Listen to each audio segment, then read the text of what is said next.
Will the Bengals keep Trey Hendrickson? We'll talk about this and much more coming up next on the Wincinnati podcast.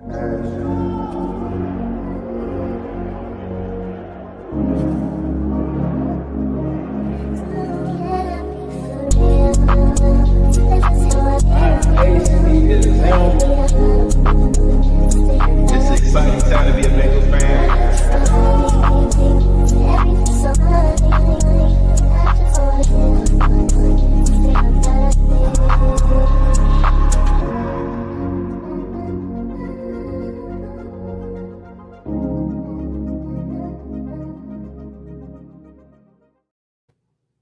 Welcome to the Wincinnati podcast. I'm Ace. He's Zim. Zim, how you doing today, bro? I'm doing pretty damn good. We've had a very eventful day. We've had a lot of quotes that I'm not too happy about, but aside from that, I'm in my Zen element and I'm doing very good. I'm very happy to be here, and I'm very happy to work with you, partner. We got a great show tonight. No, we have a great show, so we're definitely going to get into the Trey Hendrickson's hyper situation, but we have someone special here to talk to us about the T. Higgins situation, amongst other things as well. We're going to welcome in Aditi Kinkhabwala to the show. Welcome to the Wincinnati podcast. Zim, does he call everybody special? Does he say that for every guest? He does not. Are you sure? I'm very sure about this. That's a nice way to butter somebody up before you get started, right? Before you put them on the hot seat. No, listen. One thing that we pride ourselves on this show is honesty, and we like to say that we're for the people, and I think we're giving the people what they want tonight. All right, well then I'll take that, and I appreciate the invite. Thanks, guys. Although Zim, I really do. Are those poinsettias in your background? They are. I've been working on them, trying to make sure that I killed like 5 plants. That's a great pickup. I killed like 5 plants. This is the one that's still giving me a little bit of something. So it's looking good. Despite the fade, I'm seeing some bright red, and it looks like it's growing. It's quite impressive. Thank you very much. I really appreciate that. See, I'm observing everything. Ace, don't put it past me. No, yeah, for sure. We were talking behind the scenes. You said that you had this amazing Chase Brown story that you wanted to talk to the people about. Would love to hear what you had to say about Chase Brown. If we want to, well, you know what? Part of being a sideline reporter is that you do all sorts of preparation every week, right? Every week you have 2 different teams. You do everything you can. You call players on both teams. You call coaches that have faced those teams. You have production meetings. And then a ton of stuff just ends up on the cutting room floor because what matters most is the game. And so something might happen in the game that you can build off of and add some of your preparation or some of sort of your research into. And sometimes you just have to do what the game gives you. And sometimes the game doesn't hit what you wanted to talk about, so you never get to talk about it. Now, the game that I had 2 Bengals games this year. Actually, they were both Browns games. They were both Bengals-Browns games. But the second one was in Cincinnati. And I did get to talk about Chase Brown. I talked to Chase Brown that week. But there was a story I wanted to tell. And I was dying to get it in the third quarter, the fourth quarter. There was never a good chance. And it was this. Actually, I should go backwards first. Sorry, I'm not doing this well. Chase Brown is such an impressive young man. And I think the piece that we didn't talk enough about this year, which is the piece that I did get into our game, was how hard he has worked at his pass catching. So he had told me that at the end of last season, he talked to Zach Taylor. He talked about what he could get better at. And pass catching had come up because, let's be honest, look at the Bengals offense and look at who's playing quarterback. So what Chase Brown did was he spent the entire offseason with Andre Yoshivas. Am I saying that right? Yoshivas? Yep, you're saying it right. Okay. He and Andre Yoshivas spent about 3 months, maybe 4 months in Atlanta working with a wide receivers coach. And even though Chase Brown is a running back, he did all the drills that a wide receiver would do. He caught thousands and thousands of balls, and you saw it this year. And the reason that I tell you that is that this is a young man who is so driven to get better, to be impactful. And the thing that he had said to me is that as he sees the return of that work, it just makes him want to work more. But here's the cool story. So you know that he has a twin brother named Sidney. Yes. He's a defensive back, right, on the Eagles. He's going to the Super Bowl. So I said to him, so how, if you guys are twins, how'd Sydney end up as the DB and you as the running back? And he said, well, Sydney used to be the running back and Chase was the one that played defense.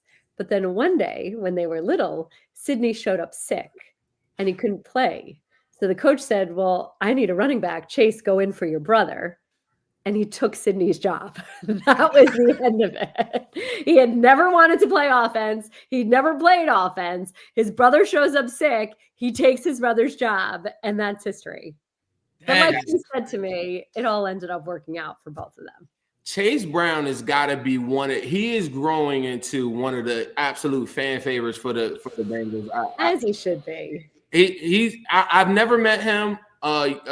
Yoshi is what we call him so Wincinnati is given Andre, for people that struggle with the Yoshivas, we've given everybody an easy out, and we've given him the nickname Yoshi, and he's picked it up, and a lot of people do that. He works out with Chase Brown. I actually talked to him the other day, and they are about to start working out again. See? And but part of that, him and Chase Brown are just one of they're two guys that have put their head down and work. And they're so charismatic every single time that they get in front of a camera. And I just feel like every fan, there's not a fan that you can find that dislikes those two.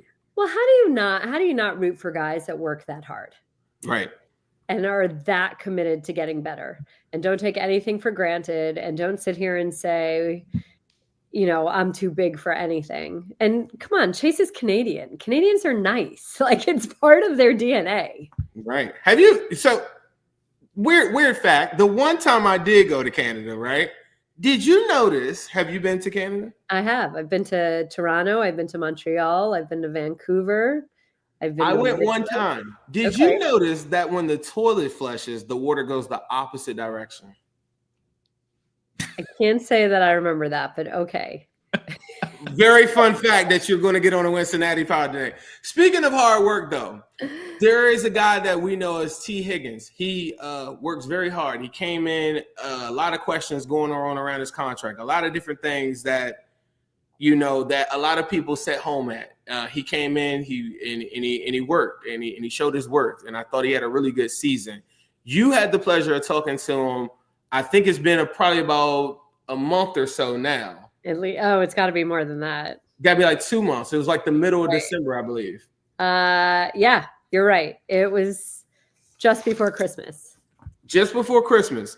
In that conversation, one tidbit that you gave off to the internet world is that, and I quote, T. Higgins on being paid as the number one wide receiver. Not necessarily him being a number one is his motivating, key factor. Said, I quote, I'm playing with, if not the best, one of the best quarterbacks. I'm playing with, if not the best, one of the best wide receivers. That opens up things for me.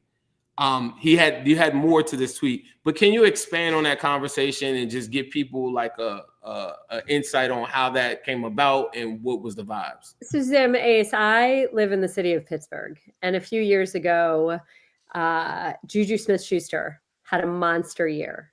And anybody who really knows the game knows that a big part of that is because Antonio Brown, every single game, drew 2 or 3 defenders. He was always the focal point of the defense. In fact, you know what? I'll even go back further. Gosh, this has to be at least 10, 12 years ago. I was covering a game in Cincinnati, and AJ Green was, of course, the superstar and drew all the attention. I don't even remember who the opponent was, but a young man named Marvin Jones had 4 touchdowns. And Juju, like Marvin in that game in general, took advantage of the fact that defenses were keying on somebody else.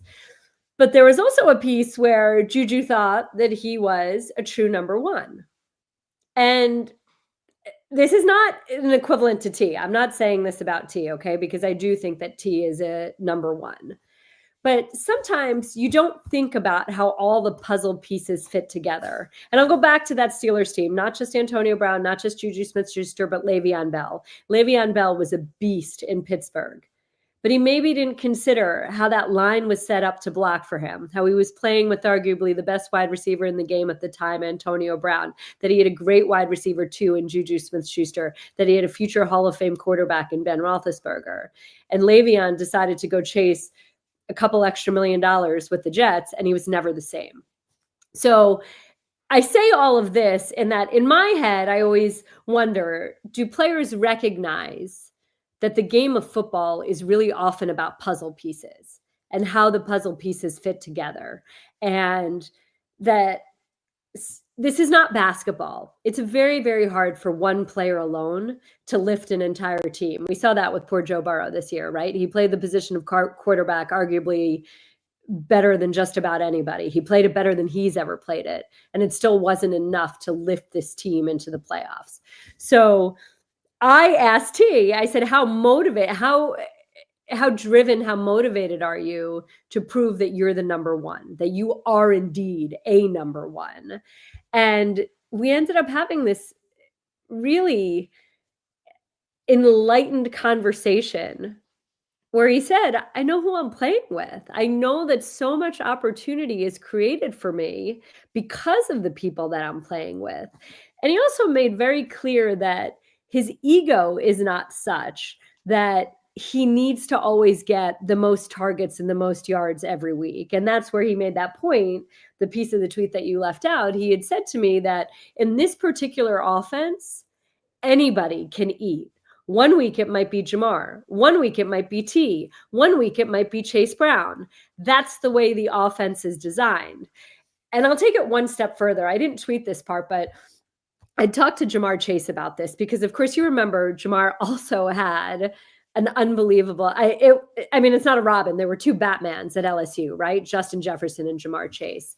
But what he was saying is that when he was with Justin Jefferson, every single thing was insanely competitive. Who had the most catches at practice? Who got the most deep balls at practice? Who had the most opportunities to score a touchdown? Every single thing they did was a competition. And Jamar had told me that when he was at LSU, he had to demand the ball a lot more of Joe, because if he didn't, then Justin would get the ball.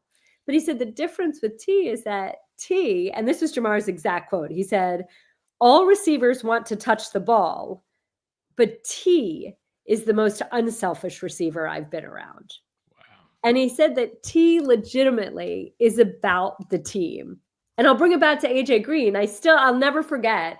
I covered that game when Marvin Jones had the 4 touchdowns. And afterwards, AJ Green was smiling like he'd scored the 4 touchdowns. And he's like, I'm just happy he took advantage of it. I'm just happy that he caught the ball when it came his way. I'm just happy we won.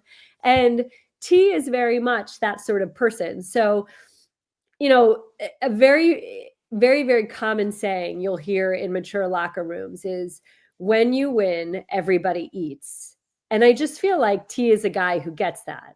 Now, I'll say all of this, but there is someone in the National Football League who is going to offer T. Higgins stupid money because he is that good of a player. He has that much potential.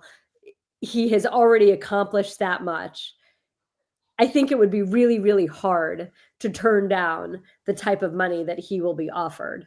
But Joe Burrow going on the record and saying how important it is to have T, Zach Taylor being on the record that this offense is designed for 2 game-breaking receivers, you have to think that the Bengals are going to try to find a way to make it happen.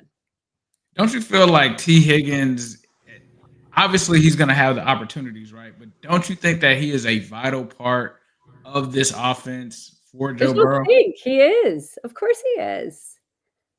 I mean, we've all seen it. When there's only one receiver to key on, it changes things. It makes things a lot harder. Exactly. Like when you have people are just going to triple team and double team Jamar Chase. And like you said, when you have somebody special like T. Higgins there, it opens things up. But there's a lot of Bengals fans that are just saying, like, oh, you can't pay 2 receivers because they're going to have to be paid so much money and pay Joe Burrow. What are your thoughts on that? Like paying 2 wide receivers? Because we've seen it happen. You know what? Math was never my strong suit. I've never been good at the cap. A good capologist can figure things out like that. There's a restructure available to Joe Burrow. Maybe there's a way to transfer some money and create more cap room. But again, I'm not the expert on all of that. I just know that when you're motivated to make something happen, there's a way to make it happen. Absolutely. And I will say, look, Joe Burrow appreciates T. Higgins. Jamar Chase appreciates T. Higgins. This is not, it is an unselfish group in that way. Right. Let me ask you this. This is my final question, I guess, on the T. Higgins portion of this. But from the Can I out, interrupt for a second? I think it's so funny that you already talked to AJ Green about this and he already said all this and you still want to have the conversation with me. Isn't he sort of the authority right there? but see, there's a method to my madness, right? So one of the methods is making sure that this is echoed in the sentiment is so strong and so heavy that is people are forced to, they can't ignore it. And when you get a powerful voice such as yours saying that and vouching for some of the same things that we believe, it has way more weight than me, a Bengals fan, coming out and saying it. I think our fan base needs to hear it. From the outside looking in, when you see Joe Burrow saying directly, this is who I want to be with, this is who I need to play with, this is a big proponent of our offense, right? Don't you feel like, or how do you feel about in general listening to Joe Burrow at this point in his career? I think that we've seen, it's funny because we talked to Joe about this that week too, that he's been a little bit more demonstrative on the sidelines and a little bit more vocal. And, he was pretty frank. He said that early in his career, he took heat for not saying that much. Now he's sitting here taking heat for saying things. He can't win, so he just has to be true to himself. And here's the piece, like Joe Burrow has ownership of this team. You want Joe Burrow to feel so invested in this team that he stands up and fights for what he wants. And I think this is a mark of his leadership. And it's a mark of his growth and his maturation and just the continual process of, he is the Bengals. He is the face of the Bengals. The Bengals go as he goes. And so for him to stand up and say, hey, this is important to me, well, you would like to think that the Bengals want to keep him happy of all people, right? But again, I'm going to keep saying this. Fans want to believe, as they should, that T is going to want to stay, that T recognizes all these things that are in the pro column. But what you said before is also true. And it's funny because the analyst on my crew, Adam Archuleta, he was like, there's no way they can pay them. There's no way they can pay them. And he's like, yeah, it's nice that he told you that, but it's just not going to happen. Like he refused to consider any possibility of T. Higgins and Jamar Chase being on the same team. Aditi. It's reality. It's a possibility. But this is the thing. This is why I think it's important that people do, like you said, hey, I'm not a math person, right? What if I told you that it really isn't, all the people that are telling you that, they don't really have a leg to stand on in a leverage conversation because the Bengals had the right side to operate and tag him a second time. And now not to tag him to play, but tag to close negotiations from everybody else. And one thing that I think has systematically happened to the Bengals is that people don't want to believe good things could happen to the Bengals when I can give them reference points. And I would tell Adam this, that the Bengals had a very similar situation to this before. His name was Big Daddy Dan Wilkerson. He was also tagged and traded when some things happened in the city. And I'm not going to go through all that, but he was tagged and traded in the same breath. So he could then say, oh, well, the Bengals aren't savvy enough to do it, but the Bengals have done it. The Bengals have the right to exercise the second tag, and the Bengals have a right to also negotiate before all of these other teams, and there's nothing anybody can do about it. This is so naive of me, but you hope that there aren't – negotiations are hard, right? You hope they can figure it out and that there's not bad feelings about it. I mean, I remember early in the season talking to Jamar Chase about – being in this position for the first time and the negotiating and how it went. And he admitted that it took 2 or 3 games to kind of feel like he was back to himself. Yeah. So, T. Higgins he's really every experience I've had with him, he's been tremendous. And he really strikes you as a good guy. And you hope that it can work out in a good way. Same. Sure. You kind of talked about Joe Burrow and where his status is with the Bengals. In terms of Josh Allen losing last week and there just not being anyone that can beat Pat, right, in the postseason, where do you think that kind of puts Joe Burrow at in terms of his ranking in the NFL? I mean, at this point, those things are so moot to some degree. It's funny because my son is a huge Bills fan. And I have an all-pro vote and the award vote and all that. And my gosh, the weeks that he spent haranguing me why Josh Allen should be my MVP instead of Lamar Jackson. And, you know, I said to my son at some point, obviously, I was going to vote how I was going to vote. And those awards are unbelievably meaningful. But I said to him, every single one of these guys would trade an MVP for a Super Bowl. Yes. And so to sit here and say, like, where do they rank? Do I rank Josh Allen or Lamar Jackson or Joe Burrow or Patrick Mahomes? It doesn't, like at the end of the day, it's about winning. It's about getting past that hump. It's getting over it. And it just, even Dean Blandino came out and said that Josh Allen converted on that 4th down. These teams are close. They're close. They're close. The Bengals did beat the Chiefs a few years ago. It is possible. And yes, it is like Michael Jordan, this big obstacle and being born at the wrong time. But I don't think that it's absolutely insurmountable. I do think that Josh Allen's turn is going to come. I do think Joe Burrow's turn is going to come if their teams do right around them. And that the Bengals, even as we sit here and we talk about T. Higgins and Jamar Chase, Duke Tobin today was talking about Trey Hendrickson. And that defense beyond Trey Hendrickson needs to be addressed. And it's not just about coaching. Right. I feel like sometimes in the all season too, you kind of get enamored with this thought of, I need to fix what was wrong. I need to fix, but it might be just a little bit of tweak. It might be a little, but the one thing that I think all of these good teams, especially the teams that are playing this upcoming Super Bowl Sunday, I guess the Sunday after, is that they keep their stars. And then the guys that maybe are, their decisions to be made, they make good decisions with. And before we let you go, I want to ask. Can I throw in one little thing though? Sure. I will say this. I think Lou Anarumo is a phenomenal coach. Absolutely. Sometimes you just want to change the messaging a little bit. Absolutely. And this year I was with the Colts quite a few times. And Ryan Kelly talked a lot about what Tony Sperano Jr., the offensive line coach, did when he came in. And it was all the same offensive linemen that had been derided in every way and seen as such a weak point of the Colts. And Tony Sperano came in and completely rebuilt those same guys. And that line turned into one of the best in the league. Josh Metellus is a safety on the Vikings. He was a special teams player. He was a long shot, a special teams player, whatever. Brian Flores comes in and he sees something different in Josh Metellus. And he turns into a guy who is trying to play like Derwin James and in many ways was used like Derwin James, plus played special teams and is a rising young star in the league.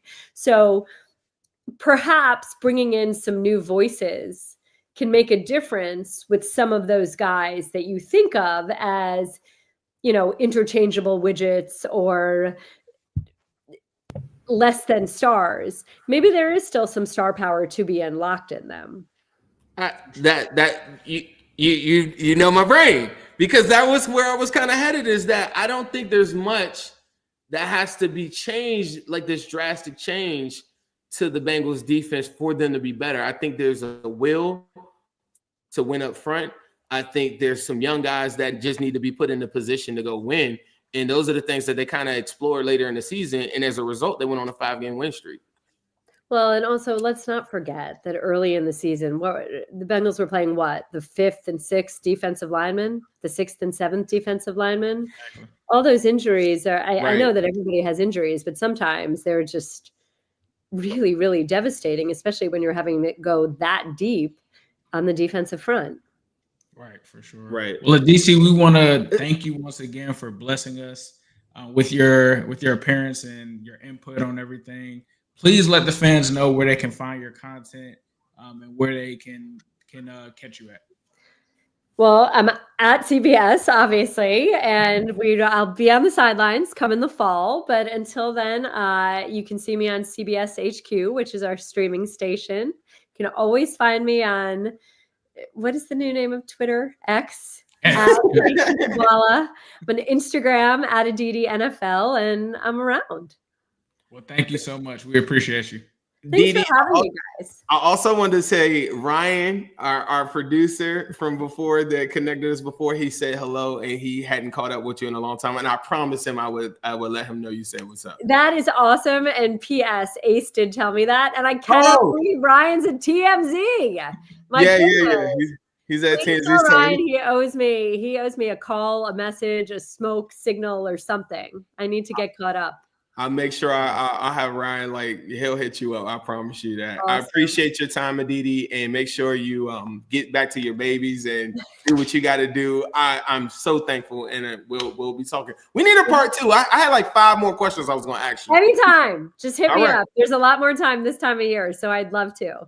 When we get some more Tobin crazy quotes or something, we'll call you up, and then we'll just say, hey, what do you think it is? Sounds great. Can't wait. Yep. All right. Have a good evening.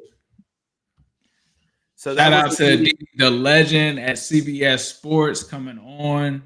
Did some coverage, obviously, for the NFL Network as well. Was with the Cleveland Browns as well. Shout out to her, man. Dope stories for sure. Yeah, man. What were your thoughts on what she kind of had to say about certain aspects of the team? T, Joe, Trey. She kind of talked about the importance of Trey Hendrickson. Even kind of talked a little bit about Al Golden there. I thought everything she was saying just kind of echoed, and I thought it was funny. She caught what like the whole, how excited I was about having Aditi on. I kept on saying, that she had that T. Higgins tweet and stuff like that. And then she caught the fact that we just recently interviewed AJ Green. And I don't know if y'all seen any of the quotes from the AJ Green one. If you didn't watch our live show, make sure y'all come on over and subscribe to us at Wincinnati. But AJ thought it could be done. AJ talked about some of the things that Aditi was talking about.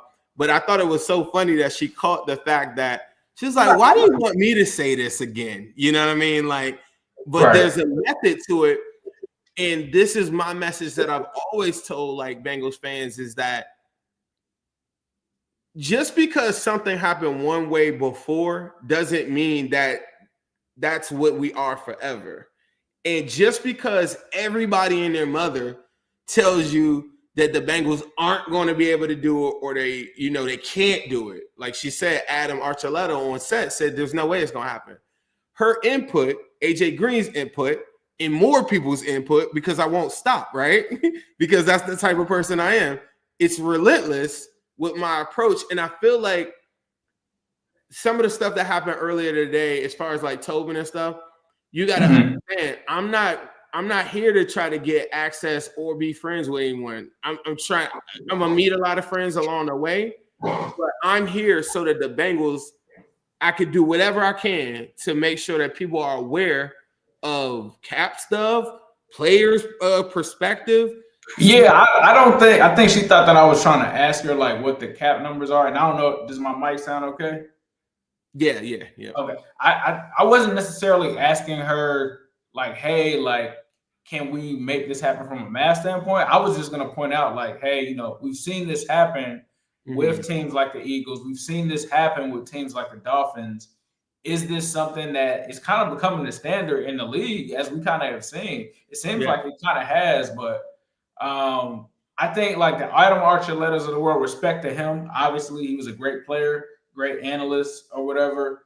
I think that they think that T. Higgins wants top of the line money, and like I don't think that that's a situation where it's like T. Higgins wants $40 million. I think he's probably at a mindset that he's gonna want 40 and the other guy's gonna want 40, so it's just not gonna happen. And I don't think it's a situation like that where it's gonna be that kind of crazy number. And like before we started to hear some of the things from Joe, I think a lot of people, in my opinion, kind of thought that, because those would be the comments that I would get. It would be like, oh, well, T's going to want 38 and Jamar's going to want 40. And how are we going to I don't think it's that kind of situation. And I think if you're from the outside looking in, most people are probably thinking that like T. Higgins, number one guy on the market. Like she said, teams are going to throw him a bag. But I think from the situation and circumstances that she kind of talked about, which is T valuing Joe Burrow, T valuing playing with Jamar Chase, T valuing playing in a system that he's familiar with, where there's not going to be much turnaround like you're seeing around the league.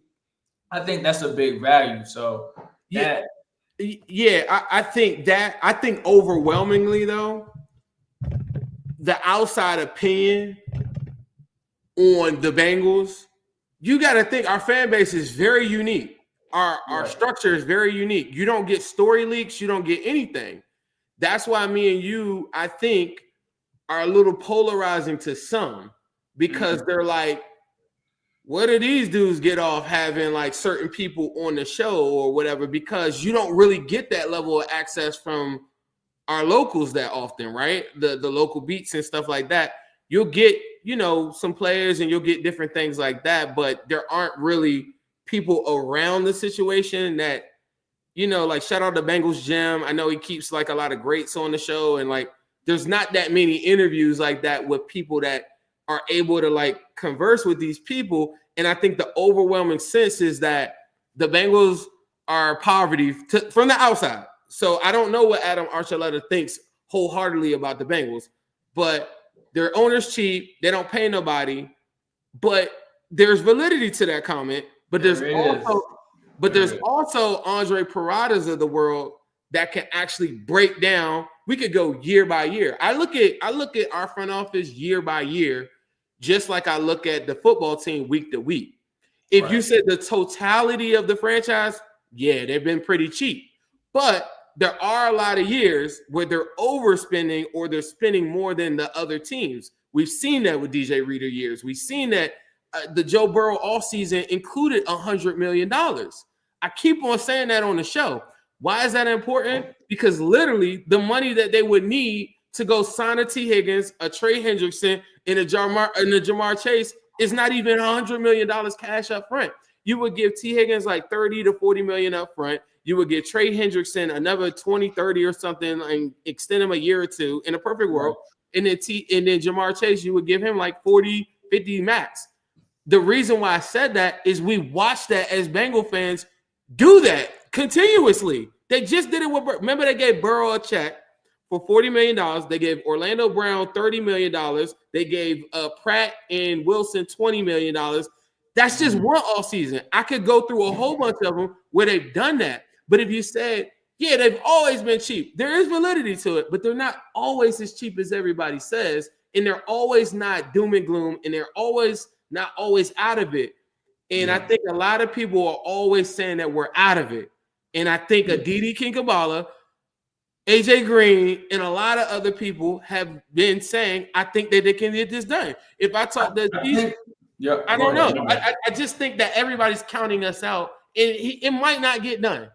But I just think that it's a conversation piece. It's not dismissive. That's the main thing. And I think that's what we're doing here, is always keeping the conversation going, where there are pods that just are very dismissive of players and just saying, no, the same pods that are saying tag and trade and stuff today, or tag or whatever and all this other stuff, those are the same people that told me last year that is no way possible. So think about that. Like, they don't come back and try to cook these people for saying that, or the people that wanted to trade them last season. Nobody comes back and try, you know what I'm saying?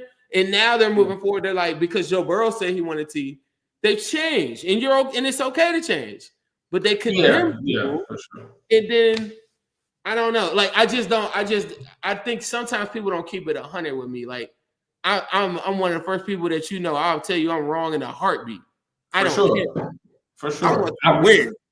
So some people just do not like to admit when they're wrong on certain things. I think, like, me and you have no problem with saying when we're wrong on something. I mean, we started, one of the biggest things that I've ever done with you was me being wrong about Jamar Chase, right? The Penei Sewell, Jamar Chase kind of situation.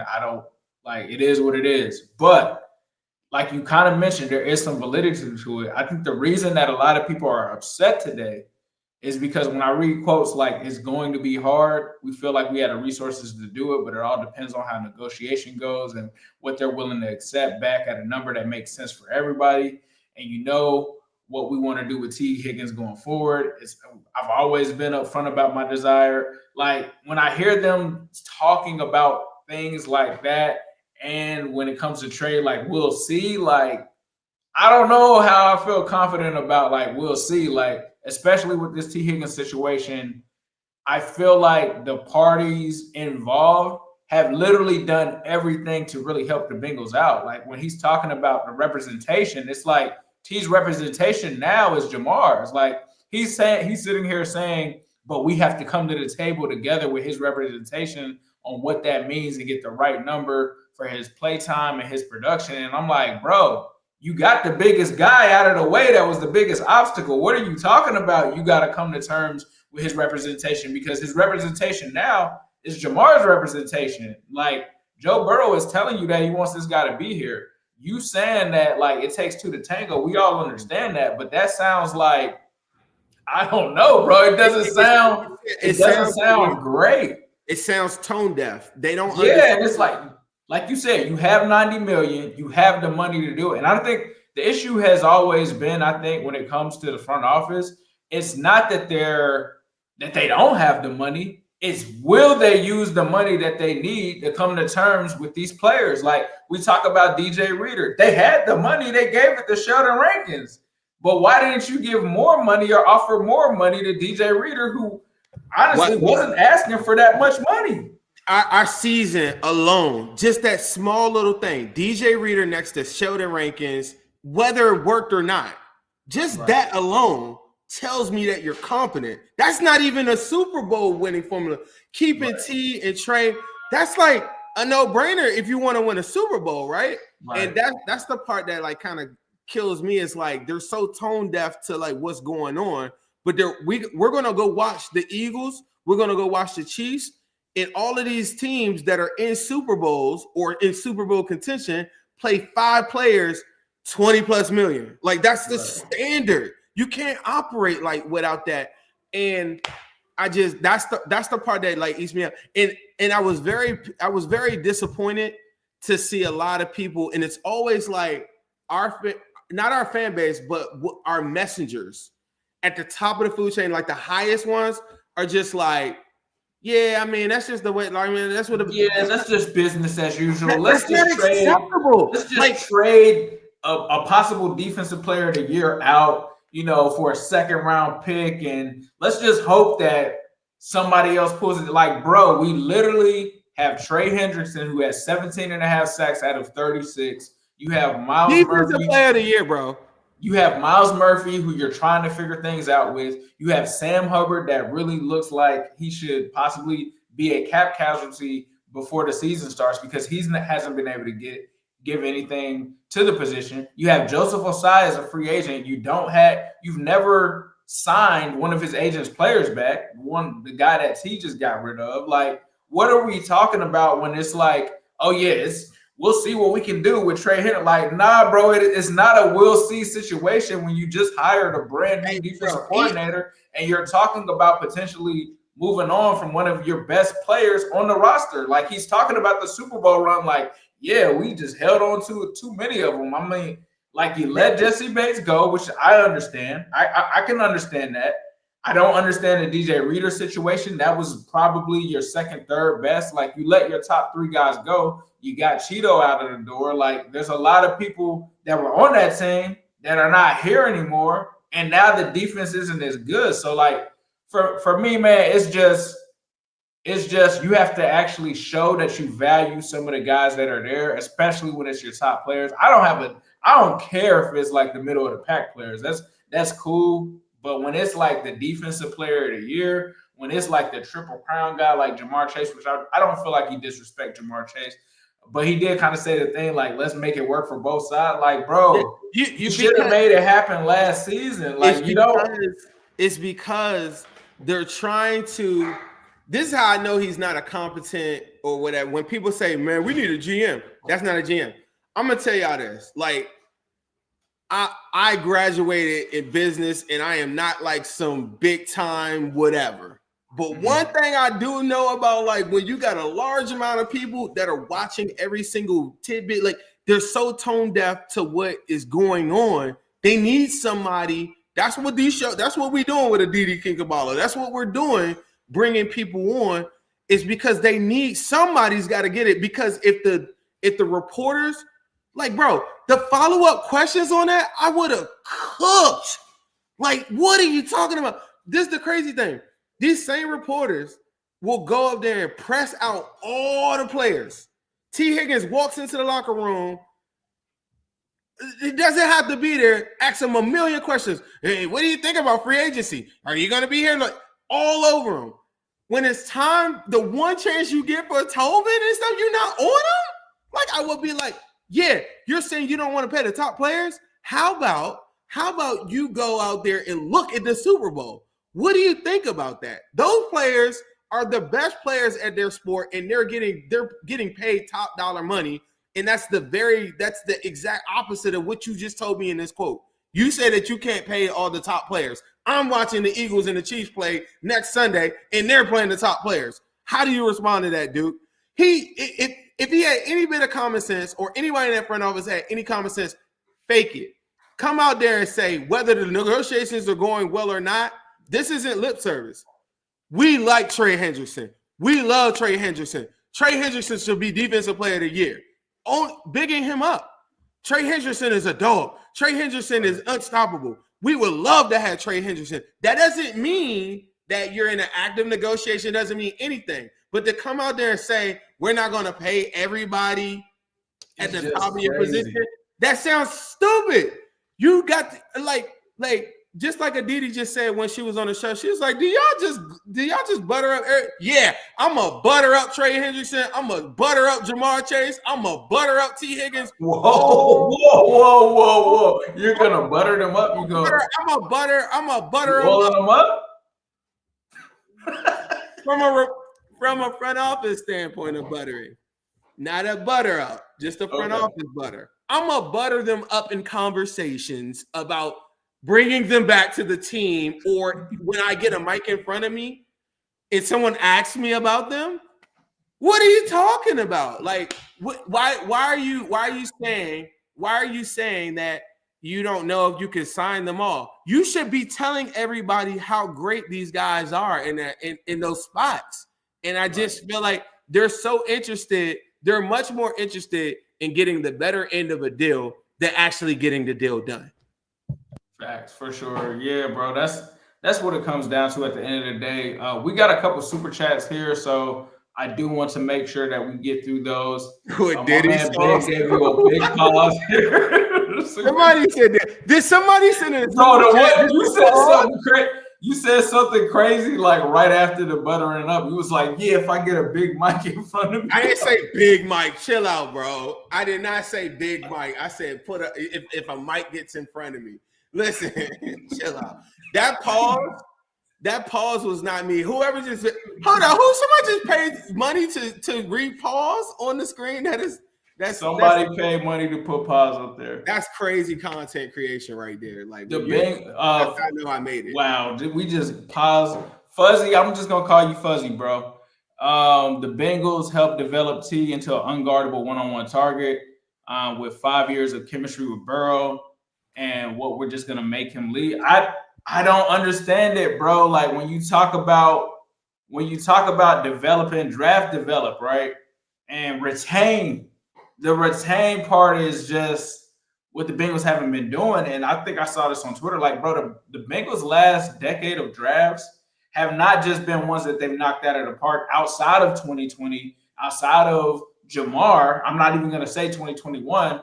But when you get these hits that you have in this draft with certain players, you got to keep them, especially like when you're not really drafting well like that. Like we don't have the drafts like we've kind of talked about before where we're getting a Justin Matabuke, we're getting a Kyle Hamilton, we're getting a Zay Flowers just back to back and not keeping them. Like you can't operate like that. Like I don't want to cut you off. I do think we do have really good drafts sometimes, like 2023 draft with Chase Brown and company and guys like that. Those are, if you go look at the rest of our division, we cook. The difference is they got all pros that came out of it. But I understand what you're saying. The Bengals lack consistency on a year-to-year basis for sure. Nah, for sure. Fuzzy also said he would take 5 years, 125 mil. And he gets to have Joe Burrow as his quarterback, 4 years, 112 or 116 mil, but not having Joe as his quarterback, easy choice for him to stay. Then we 25 isn't enough. I think the number that he had to get to is 28 because Because on an open market, easily 30 Commanders, Patriots, any of those bum teams. I mean, Commanders are not bum. Any of those teams that are willing to pay, like top level wide receiver money.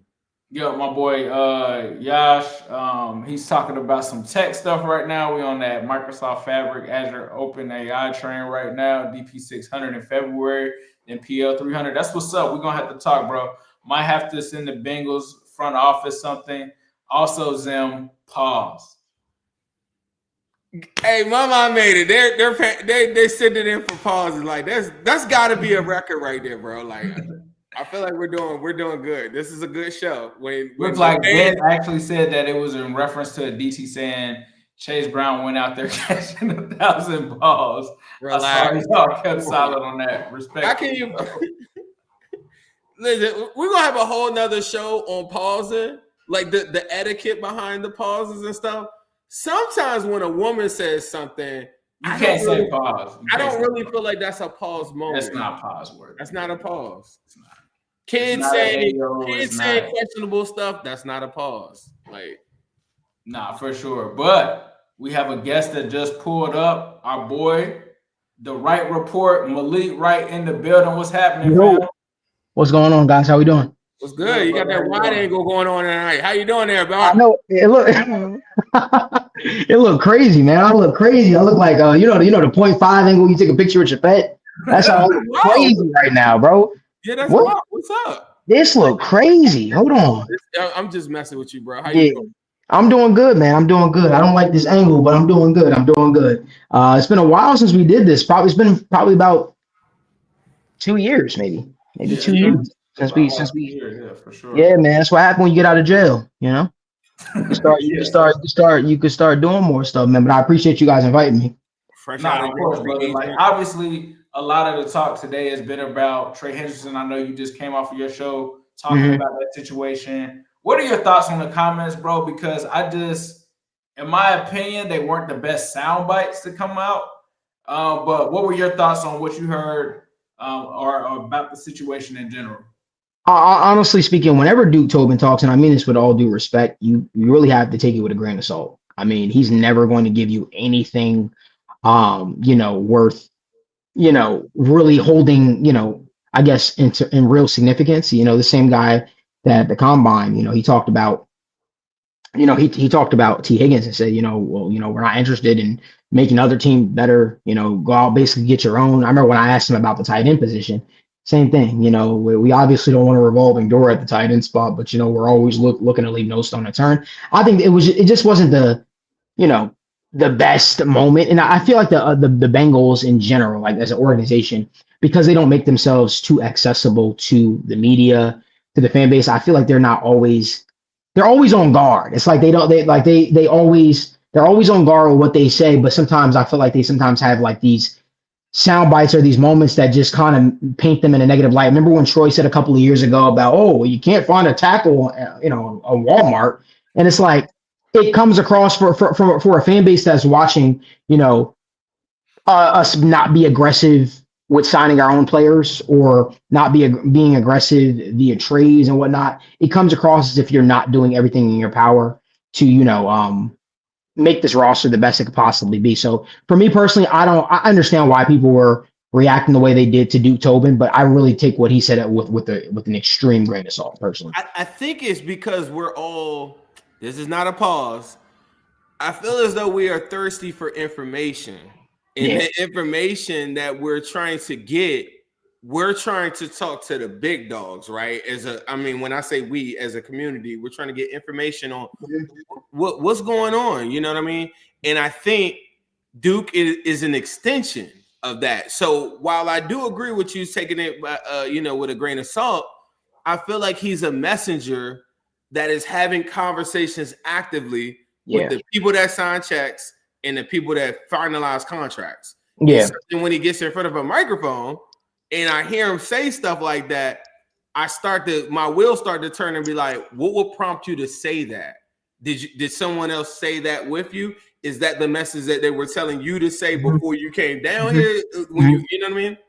One thing I'll say is like, that was just like the wrong thing to say. Like it was almost like coming at it from a perspective of like, you know, we already have a number in mind, essentially. It's if you agree to that number and then going from there. With Jamar Chase's answer was a little bit different, right? It was a little more like, you know, we're going to keep Jamar Chase. But like, to me, I thought the wording of Trey Hendrickson's thing was like, bro, like, first and foremost, when we talk about Trey Hendrickson, do me a favor. Mention all pro, mention NFL leading, like sack leader. Don't just talk about, well, he earned a raise. He earned a pay increase. What, like, he's not working a part-time job at ShopRite or Pathmark, bro. This dude was the NFL sack leader. If you put Trey Hendrickson on the trade block right now, almost every team would come calling to get that guy because they see the numbers he put up. We just actually broke it down. In 4 years with the Bengals, Buddy has 57 sacks. He's 26 sacks away from tying or either breaking the Bengals all-time sack record, right? So essentially right now, he's 26 sacks away. He would need about 9 sacks in 3 seasons to break it. The last 2 years, he's had 17 and a half. Right. So at some point, the Bengals have to do a better job of building up goodwill or good faith with their players, because outside of Joe Burrow, right? Who are they paying one? Who has they shown that loyalty to say, hey, you know what?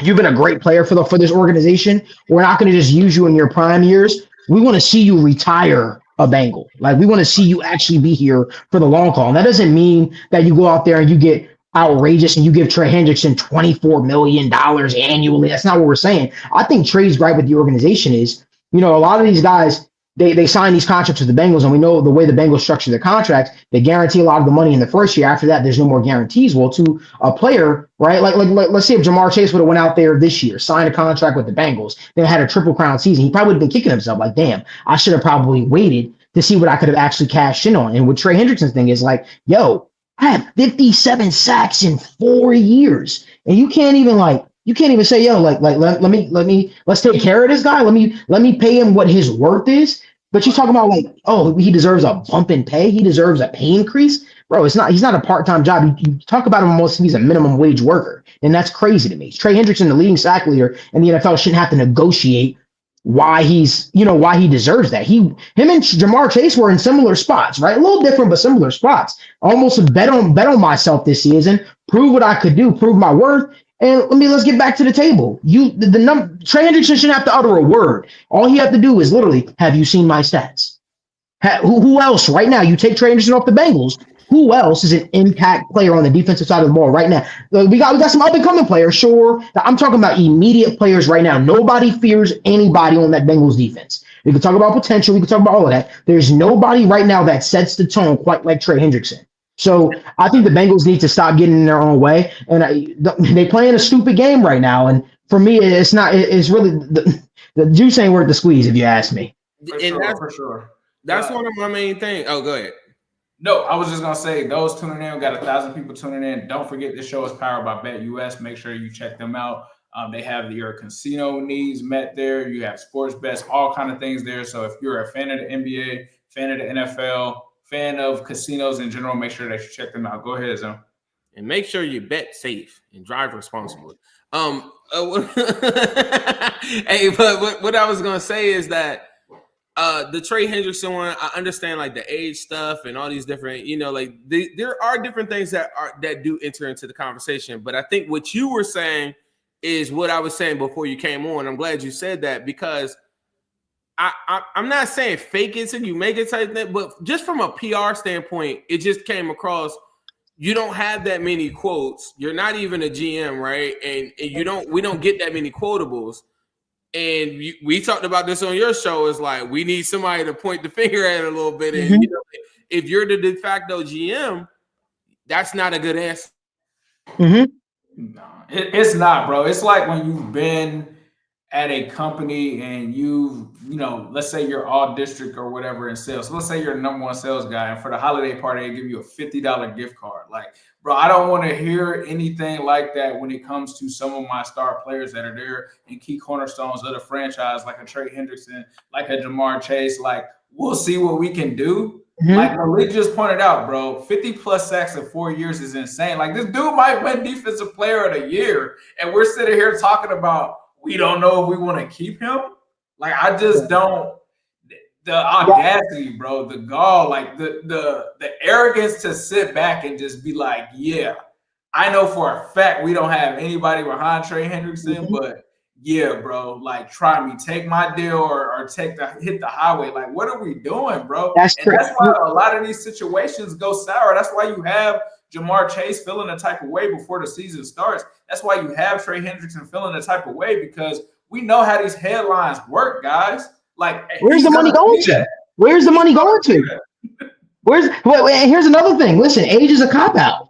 The age thing is a cop-out, bro. That's a cop-out to not actually pay play, like, to some degree. When what has Trey Hendrickson? Listen, the only way I'm bringing up age is if you show me signs of you slowing down. That's the only way I'm bringing up age. The man had 17 and a half sacks, outbeat TJ Watt, outbeat Myles Garrett. Don't even get the respect in the national media. Could he at least get the respect in his own organization? Age is a cop-out. And hear me out. When we talk about players, right? When we talk about players playing great into the later stages of their career, and then we want to bring up age and whatnot, I got one name for you, Andrew Whitworth. Don't have another Andrew Whitworth situation on your hands. Listen, there was no reason why Andrew Whitworth shouldn't have retired a Bengal. No reason why he shouldn't have retired a Bengal. Some guys too that probably they paid a little bit, they went a little bit further, like a Dunlap. Go ahead. You know what I mean? Like that is a to me. I wouldn't extend me personally. I'm not Bengals or anything. I wouldn't extend them beyond another 2 years because I don't believe in older players like that. That's fine. That's 3 years though, bro. That's this year. And that's 2 more years, right? That's fine. And the reason why I think what you're saying is super valid is because they don't have any. So look, I read a comment here. And somebody said, somebody said something about T. Higgins getting 25 or 28. Somebody immediately said that's too much. They've conditioned a whole entire fan base. They've conditioned people like that it's our money or something. Like, there is no other fan base in the National Football League. There is no other place that you can go where people are telling you that they don't want to sign the best players on their team and they don't care. One of the gift and the curse of cap knowledge and cap and salary and all this stuff like that is it's a gift and a curse. On one end, it's good to be knowledgeable. On the other end, it creates a whole lot of people that push back on the very best players because they just feel like it doesn't meet like a price point. And to me, that will work if the Bengals had other players to play. But the point that you brought up is so valid. There's nobody. Most teams will have a Miles Murphy first round talent that's emerging, ascending, and then you'd be like, oh, we got to pay him. Most teams will say a starting cornerback in Cantella Britt, he's balling out, he's going crazy. He had a weak year. You know what I mean? Everybody that they would have had to pay, they don't have to pay. And so now it's like you can even have a rebuild, but you got to rebuild with a foundation of something. What is your foundation? Right. I agree with you. And that's the conversation right now. Like, there's nobody out there right now where you're looking at it and you got to say, hey, we got to allocate so much resources to any guys that's quote unquote coming up in free agency for the Bengals or entering a contract year soon. They still have to prove themselves.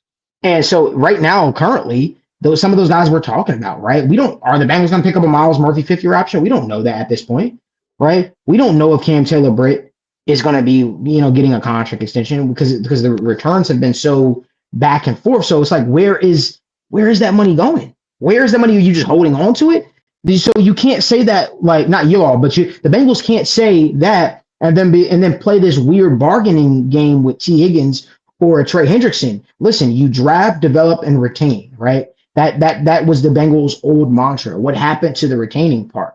There was a point in time where they used to do that, where they used to retain their players. I understand the philosophy changes with a different regime, different coaches want different players. But I just mentioned this on my show. What I really hope the Bengals don't do is say, play this weird game with Trey Hendrickson throughout the entire free agency. And then they get to the draft and they draft a defensive end. And they say, Trey, we appreciate you. You're going to have a hell of a year. Trey goes out. Bengals get a 3rd round pick. comp pick or something like that, and then they draft Trey's quote unquote replacement, and it's like, okay, he just walked out the door. And then that guy's in a similar situation as Dax Hill was with Jesse Bates. Well, he's the replacement, and then you're in this weird limbo that you keep going over and over and over. Dude, just don't stop playing. Listen, stop. When you get a chance to have elite players, right? And I feel comfortable saying Trey Hendrickson is an elite pass rusher. He's an elite player. He's somebody who I would classify as an elite player. Stop playing with your elite players. Stop playing with your elite players. If you get a chance to bring these guys back, especially if you're not paying anybody, stop hoarding money. Stop putting it. If you're not willing to go out there and actually allocate those real dollars to a Trey Smith, right? Because you don't believe in paying guards double-digit money. Stop playing money. Stop playing games with your elite players. That's how you piss. That's how you piss players off. That's how you create a bad reputation. And that's just my thoughts, man. The replacements aren't replacing, bro. Like you said, the replacements that they've been using, they haven't worked. We talked about Jesse Bates, the replacement didn't work. We talk about DJ Reader, that's still a work in progress, but it hasn't seemed like it's been something that's gonna work. And for me, like we talk about the 30-year-old thing, like this is an all-pro, bro. Like the Bengals don't have a long list of all-pros playing for them in the last decade, and this is a guy that's supposed to do that. I'm sitting here reading about the Steelers finding a way to extend TJ Watt. Guess what? He's 30. And guess what? He's coming off of a down year. He didn't even perform at the level that Trey Hendrickson did this year. And they're talking about, oh, we got to keep that guy around. Like, you have to keep those guys around. This is a guy that Trey Hendrickson, whether you want to admit it or not, the numbers don't lie. He's outperformed Myles Garrett 2 seasons in a row. No other team is doing that where they're saying, hey, you know what? You're 30 years old. We're gonna. I'm talking about for their elite players or their players that have really been trendsetters the whole 9 yards. Travis Kelce's coming off. He's basically had a down year for the Chiefs. He's 36. He's about to be 36 years old, bro. You think they talking about, oh, Travis, if he decides to play again, you think about, oh no, well no, bro. If you get a chance to bring guys back, right, that are foundational pieces and guys that are still contributing at a high level, at a high rate, you do that. Stop playing this game because, again, what are you going to say when Jamar Chase turned 30? Oh, we're not going to bring Jamar Chase back at you're 30. Like, what are we talking about here, man? When Joe Burrow turned 30, oh, well, it's time to reset the quarterback position. It's a dumb take, right? It's something that they need to get away from. Now, if you say for like a Mike Hilton, who all props to him, that's my dog. He's a great dude. If you say, oh, we don't want to bring back a Mike Hill, I can understand why, right? He struggled in pass coverage. He's a specialty player. He's good at tackling. He's great on the blitz. Maybe you say, hey, we want a guy. Maybe we found a guy. We've uncovered a player that can tackle, that is, that we can send off the edge as an extra blitzer, but he's also good in pass coverage. I can understand that. If you say we moved off of Mike Hilton because it just doesn't make sense. He's not, we're not getting the same player we once had at one point. I can understand that. But for Trey Hendrickson coming off of 17 and a half sacks for the back-to-back years, and you talking about, age or I don't know. I can't get on board with that. That's garbage. Because you hit it on the head. You hit the nail on the head. When you talked about paying the elite players. So I don't have a problem with the Bengals being sticklers on contracts on guys that are B, C level, D level players. That I think they do that really well. Like if they would have brought in Geno Stone and whatever and kept DJ Reader, then I think the conversation is totally different. Whether Sheldon Rankins got an illness or not, I just think it's very different. And that's the name of the game, is like pay your elite players. Real quick, super chat from KP from KC5. Says straight cash, homie. Pay Trey and Jamar. He also has another one that says, imagine the Chiefs getting paid Chris Jones. And that was a situation where Chris was up in age and he was asking for top of the market money. And they made sure that it happened because you got to keep those guys around, bro. Like you can't replace these guys with situations that are murky. I mean, it's not exactly the Andrew Whitworth situation because I think Andrew Whitworth was actually a little bit older, but it has a lot of similarities in terms of you don't have a proven commodity to step in and replace him. And you don't have anything behind him that has shown you recently that any of those guys are ready to step up. And you're talking about Joseph Ossai's out the door. You're talking about like Sam Hubbard may potentially be there. So Are you really No. trying to sell me on Cam being like? I just don't understand what the Trey logic Hubbard is. should be there. And last thing, I wanted to get your thoughts on this too. This is a quote from Duke Tobin on T. Higgins. I've been trying to say this for like 5 minutes. Quote, it's going to be hard. Pause. We feel like he didn't say pause. We feel like we have the resources to do it, but it all depends on how the negotiation goes and whether they're willing to accept wanting to come back at a number that makes sense for everybody. Right. And you know what we do with T going forward. I've always been very upfront in my desire to have T. Higgins on our team. I never not been upfront about that, and the desires continues. But we have to be able to come together with his representation on what that means and what the right number is for the experience, for the playtime, and for his production. End quote. Another piece, one last piece. Let's find something that works for everybody because he is a guy that we can have, that we want to have here, and hopefully that can come together. But we have other guys who we are trying to take big bites of the apple in other areas, and we're going to have to balance those as we go forward. I want to get your thoughts on that.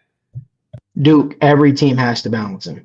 Every team has to balance it, bro. You're not this great philosopher, like that no other team in the NFL has these problems. The Philadelphia Eagles made it work. Like, for me, this is again, I understand that he's not the person that signs the checks, but he's like a spokesperson for the family. It's a backwards way of doing business. Like, that's just the way how I view it. It's like you have the resources, you have the ability, especially after you hopefully get rid of some of these contracts that maybe like you said, there are some players that have stayed here a little bit too long from our Super Bowl run. Like, no, you just picked the wrong guys to stay. But like, at the end of the day, like, you're going to have the resources to extend T. Higgins if you want him here in Cincinnati.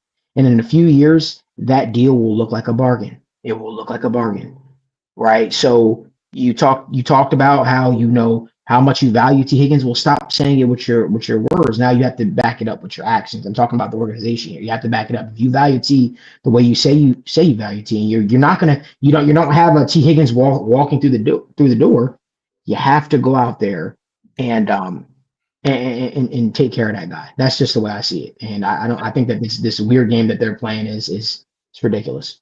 Yeah, I'm not sure what he's talking about. Like, obviously they have Yoshi, but like Jermaine Burton, we loved him on this show. He was an absolute disaster. Like, there was nothing that we saw from this season that showed that he could be a replacement for T. Higgins. I don't think we saw anybody out there, honestly, this year. I don't think he was talking about wide receivers that could replace him. He just said we have other guys that are taking bites out of the apple as well. I don't know what apple he's talking about or what pie or all. I'm tired of the food analogies. Let's just get these players signed, bro. Bro, the Eagles the Eagles sooner rather than later, in a couple of years or so, they're gonna have to do a deal with Jalen Carter. They're gonna have to do a deal with Jordan Davis here.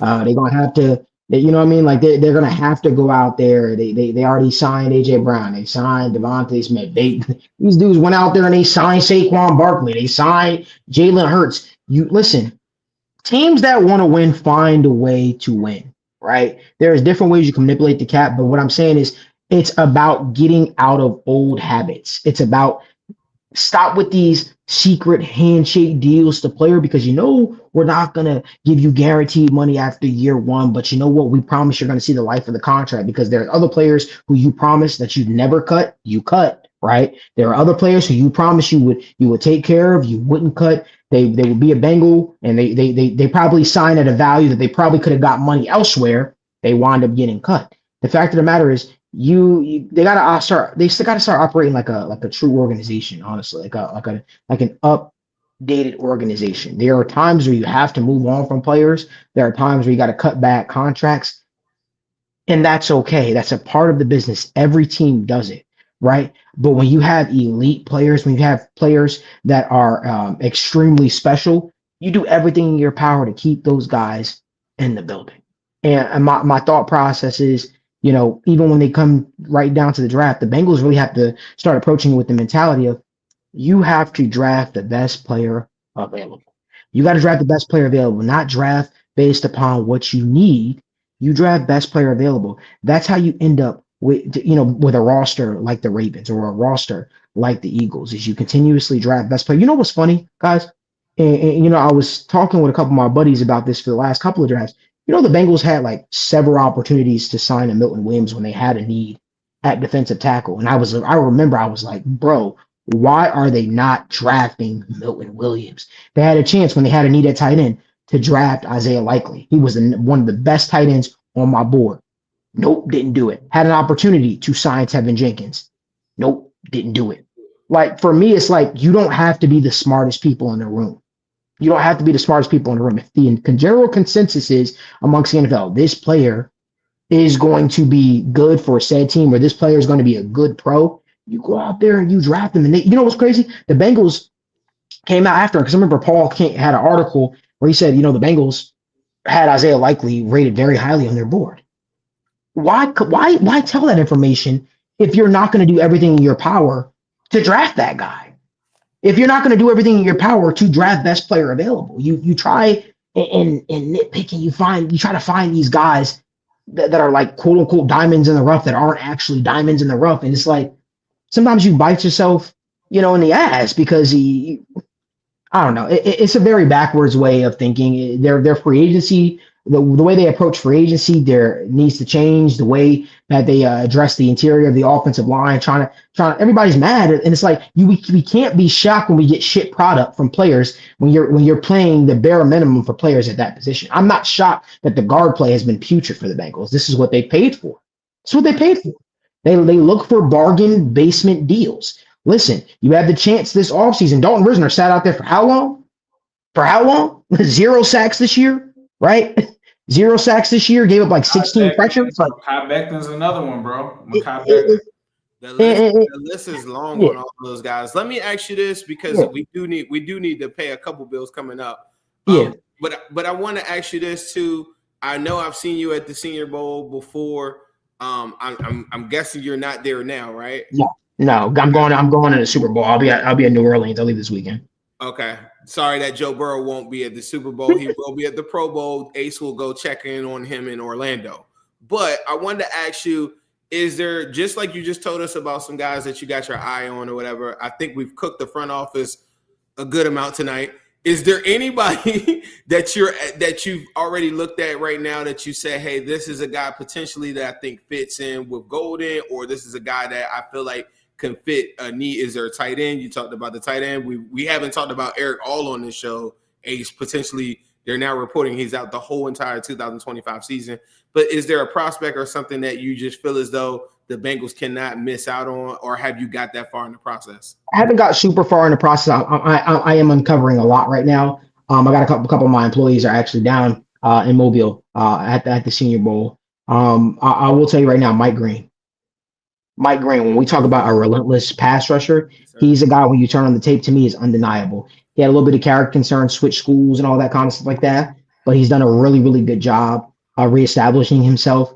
And, he's going about it the correct way. And I think that even today he had an impressive drill where he knocked over an offensive lineman, completely bulldozed him, because everybody thought this guy's just a speed rusher. His technique is impeccable. You talk about a pass rush specialist, that is what Mike Green is. I think he led the nation in sacks, or he was close to. I think he had like 18 this year. This guy is an absolute game changer, an absolute game wrecker. He's a player that resembles Trey Hendrickson in terms of his motor, and a guy that I really, really like. There is another player that you guys saw me. I don't know if you guys got a chance to catch my NFL draft player spotlight. He's not at the Senior Bowl, but he's gonna be at the Combine. His name is Holland Pierce. He's an offensive tackle out of Rutgers. He's 6'8", 344 pounds. He's 350. His story is amazing. He went down from being 400 pounds all the way down to 344 as a walk-on, man, and really turned into one of Rutgers' better offensive linemen. He's an absolute bulldozer in the run game, shows upside in the pass game, violent hands. I think that he fits the mold of what the Bengals need potentially, and this is in the later rounds, but I think he can really push to be not even just not a starter necessarily right away, but I think he could push to be that in the future. He's a guy that when we talk about the Bengals needing a swing tackle, he fits that mold to a T. And we talk about on the show, we talk about the Bengals having a type. They do have a type, right? For right or for wrong. And you think about some of the tackles they've had throughout the years, Willie Anderson, Anthony Munoz, right? Of that stature of the build, they like to draft those offensive tackles that are 6'7", 6'8", that are just huge in stature. One of the times that they went out of that realm, it didn't work out, right? With Jonah Williams, right? Jonah Williams was a smaller tackle, the whole 9 yards. I could see them going that route. I think he makes sense for a lot of reasons. Obviously, I'm not trying to push Orlando Brown Jr. out the building at all. No, he's still a very good player. I think he had one of his best years under the Bengals before he obviously, I think broke his leg, he said, or something like that. But he's a prospect that has caught my attention. No Williams led the country with interceptions out of Cal. The dude is an absolute game changer. You know, it's crazy. He's taller, but when you turn on the film, he's dynamic in the passing. He's dynamic in the return game as well. He reminds me a lot of Pac-Man. The dude has a lot of burst to his game. He just finds the ball in the air. He's going to be one of those later round guys that you could probably get. And I think he's going to be a very, very good player. You know what's crazy? Fuzzy Balls. he said Kenneth Grant, defensive tackle, Michigan, dual threat. But I turned on the film. I don't really love him that much, honestly. I don't love Kenneth Grant too much, man. I understand why people are enamored with him a little bit. He's you know who his tape remind me of a little bit when I watch? It remind me of Andrew Billings, low-key. It remind me of Andrew Billings a little bit, low-key. I think he leaves a lot to be desired in the pass rushing game. I've seen him struggle to get off to shed blocks at times. He's a monster in the run game. I just think when you drafting a guy in the first round, I'm assuming that's what you were alluding to. I think that you want to be a little bit more dynamic than Kenneth Grant. But I do like him. I love Michael Williams, love James Pierce Jr. But I know you gotta get to some stuff, Zim. I could go all day. I was gonna say, I know people know you and everything like that everywhere. I want to make sure that you got a chance to plug anything that you need to. Let the people know where they can follow you at, where they can check out your show. For sure. If you just type in Malik Wright, sit down with Malik Wright on YouTube, you'll be able to find me. Find me on Twitter, Wright Report. I can't say I tweet all the time, but I try to tweet a good amount for the most part when I have an opinion on some stuff. But you guys can follow me on there. I appreciate y'all so much for having me. Hey, listen, we got to do this more often, man, too. You know, we got to jump on here and talk more often. It's good to be back with you guys, man. Talking ball with y'all, man. I definitely missed it. Nah, likewise, brother. We definitely will have you on again for sure. Got to link up, especially draft stuff and everything like that, man. But Malik, we appreciate you once again, brother, for stopping by. For sure, man. And if you guys want me to pop on during Combine Week, I'll be in Indy for that. So I appreciate it. Nice. Yeah, we're going to get some correspondence from you on that, bro. I appreciate y'all, man. Keep up the great work. All right. Sir, appreciate it, bro. Catch y'all. Yes, sir. Yes, sir. Shout out to Malik Wright Report. Make sure that you guys hit him up on any kind of these platforms, man. He does a great job over there for sure. The Wright Show, the sit down with Malik Wright. Make sure that you check him out. But we got to pay some bills. We're going to get over to our good friends at Midwest Best Barbecue.